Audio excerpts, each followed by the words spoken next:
What's up, guys? We are back with another Bandai Tamashii Nations Gundam review, but this is not a Gundam Universe review and it's not a Robot Spirits review. This is something entirely different and honestly something I had never really expected to be taking a look at, but here we are. We have got today the Gundam Fixed Figuration Metal Composite Char Aznable's Zaku 1. So this is a subline of the Gundam Fixed Figuration where we have a ton of die-cast parts that are intertwined with all of the plastic. It is a larger, beefier figure, and I am just dying to crack this thing open.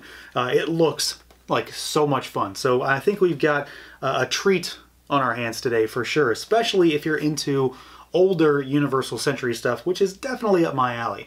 This thing comes in a surprisingly large box. It's a very big form factor for a figure that, I mean, honestly is not nearly this tall, but there is a lot of stuff inside this box at the same time. You've got a big product shot of the figure there on the front with a ton of foil stamping for the number in the line, the name, as well as kind of like a spec readout as well. That same kind of readout and nameplate runs down both spines as well as more product shots. And then in typical Tamashii Nations fashion, the back of the box has a number of product shots showcasing how this thing moves, and then a bunch of the stuff it comes with as well. So fantastic presentation. But we're going to do it. We're going to pull them out and take a look. And here we go, out of the package, the Gundam Fixed Figuration Metal Composite Char Aznable Zaku 1. And outside of the fact that that's a mouthful, I have, for lack of a better phrase, been absolutely blown away by this thing. Pretty much every time I get a new, well, maybe new to me, Gundam figure that I've never touched that line before, I'm pretty much just become enamored with it. This thing is very much more of the same. This thing is wild. It's really hard to describe how cool this is.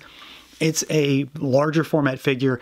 It's made with a lot of die cast. It's heavy. You can see a lot of the working internals.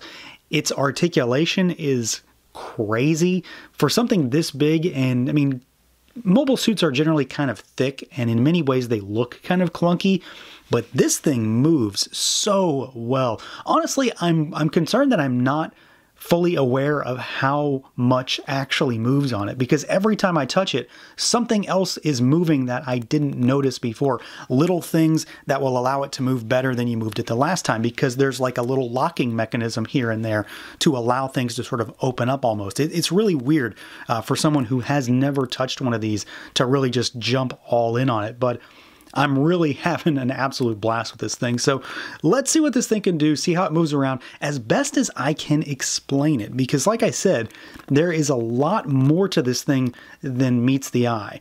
So to start with, we've got a head that can swivel side to side, but it pops up. So there is a chamber inside the neck that pops up and down. And it's not just the neck that you see, the actual collar itself is moving, which allows it to look up. It allows it to look down and forward, and then it gives you your tilt. Otherwise, everything's a lot more limited, but that thing right there changes the entire game for the head.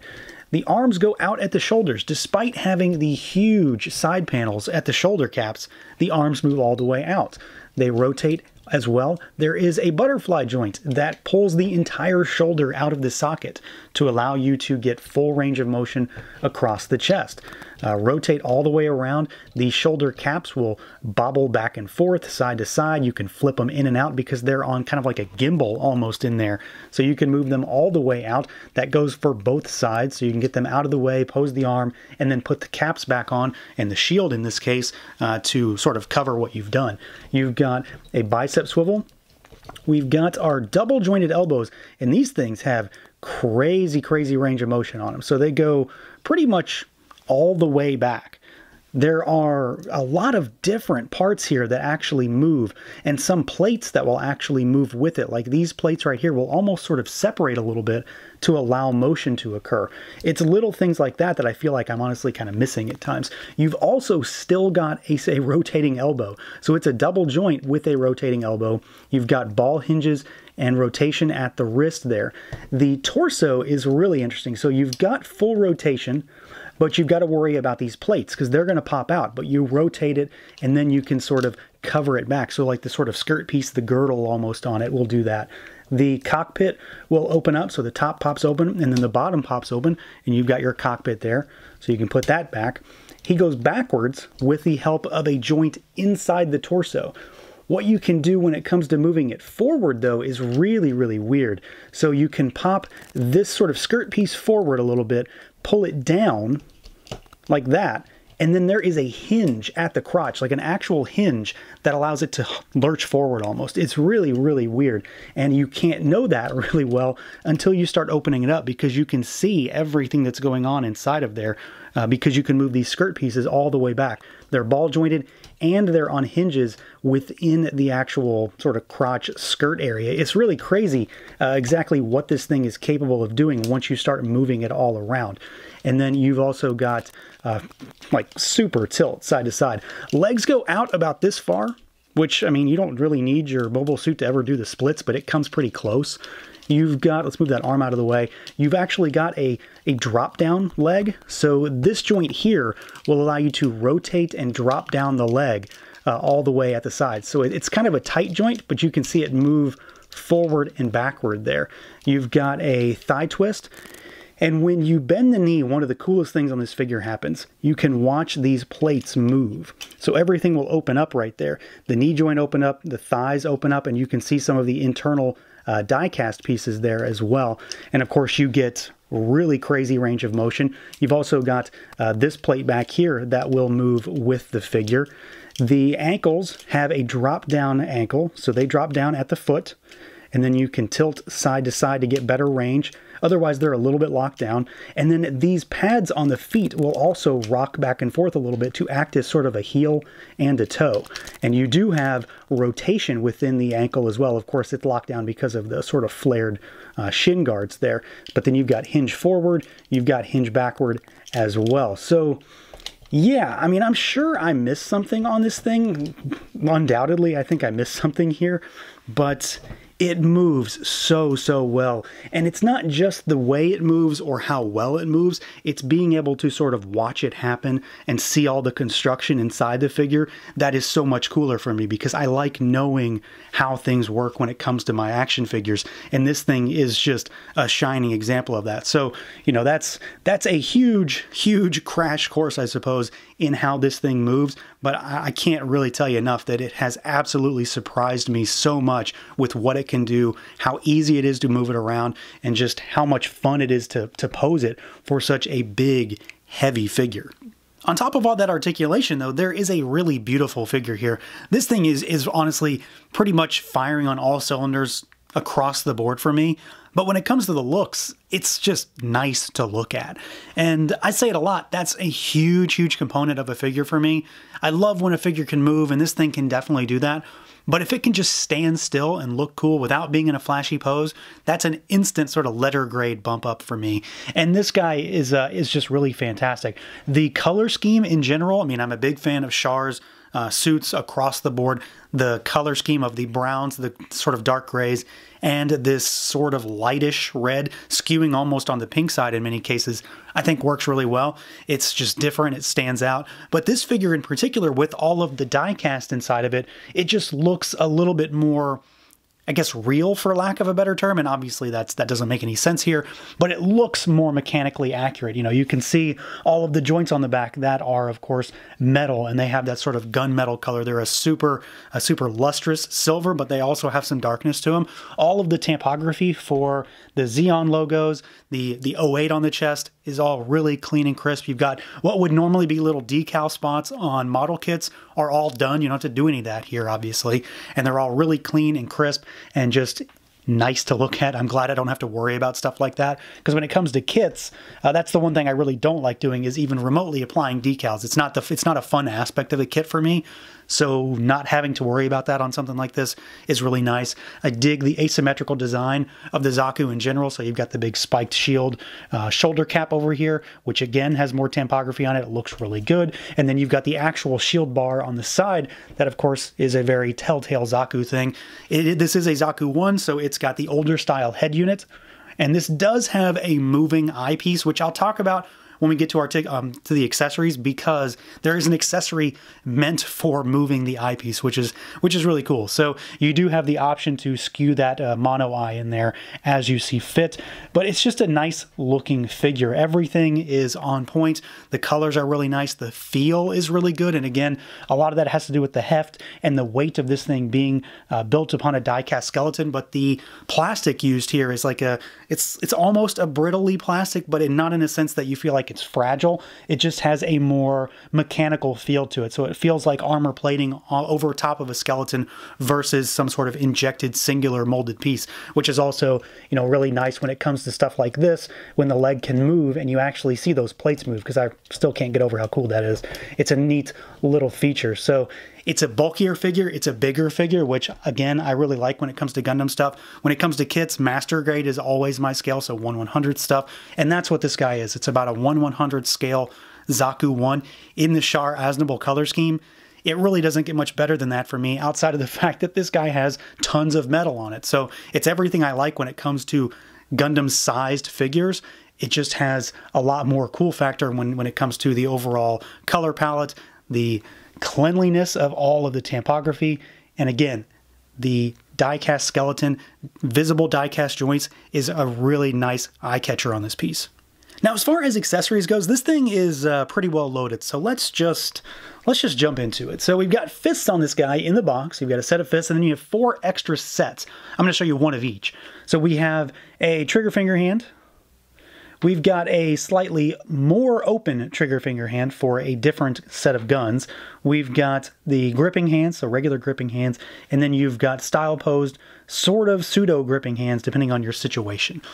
We've got the clip here that will peg into the hardpoint on the waist for a Heat Hawk. So you've got the unignited one, which is just the shortened version that, of course, doesn't have anything as far as yellow paint there. And you can just clip this guy on, and you are sort of locked in and ready to go right there.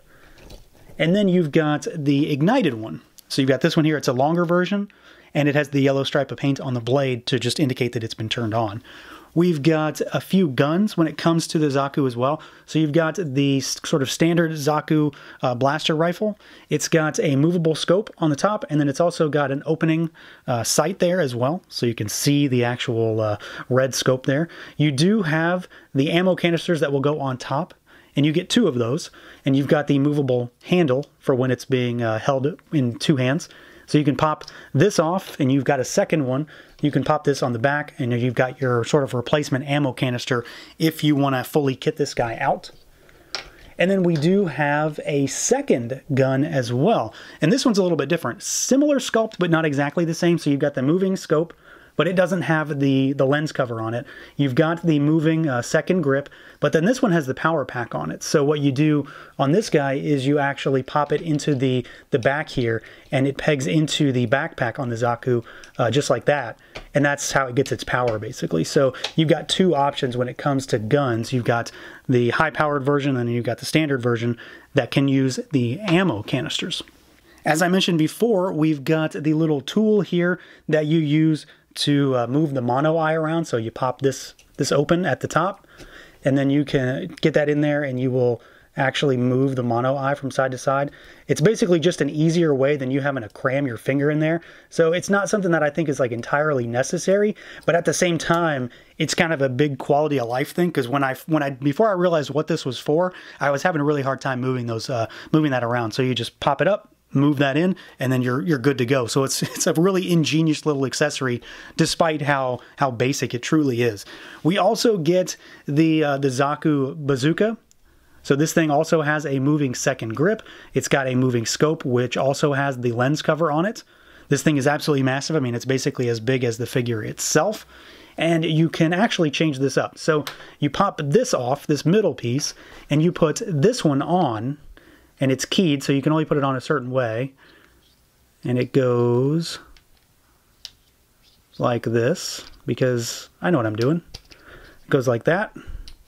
And then you pop that on, and you can feed in the actual rocket packs, basically. So you've got extra ammo in there now. And what's really cool about that is you can fully kit this thing out so that he's basically holding all of his weaponry and has a ton of extra ammo. So not only can you give him this, you can mount it on his back with one of these. So you've got these guys, you've got 2 of them, one for each side, and they pop in here, and then you can mount it on the back like this, or you can actually use it as a shoulder mount. So you pop it in, and then you flip it over, and it'll hold it up on his shoulder. Actually, this one goes over on the other side. It goes over here, and you can pop it in, and it will sit on his shoulder just like that, which is pretty cool. So it does allow you to sort of situate it how you want it. But you've also got a way to give him extra ammo, because you get 3 of these. You get 3 of these, and they actually go on the hard points on the shield itself, so you can pop them on there, and you can give him multiple rounds of bazooka ammunition, in addition to having him, you know, holding 2 guns if you want at the same time, while also having an extra ammo canister there as well. So this thing does pretty much come armed to the teeth. There is a lot of stuff here in the box. Pretty much any situation you need is covered when it comes to accessories. You can have ammo on him, you can have a heat hawk on him, have 2 guns in his hand, have a bazooka on his back, or just, you know, switch him in and out at your leisure. But there is a lot to unpack when it comes to this figure. And he also comes with a stand. So you get this really cool stand that is white, and it says Gundam The Origin, fixed figuration, metal composite. So it gives you all the stats for this particular figure, and in addition to some cat hair, and it gives you the model number. So this is 1023, and just tells you some little information here. And then you do get the actual stand with the arm, so it can go, you know, you can have it kind of up high, or you can make it a little bit lower. You can move it around, and then you can pop it out and sort of move it around a little bit. It's also hinged up here at the top, so you can do that.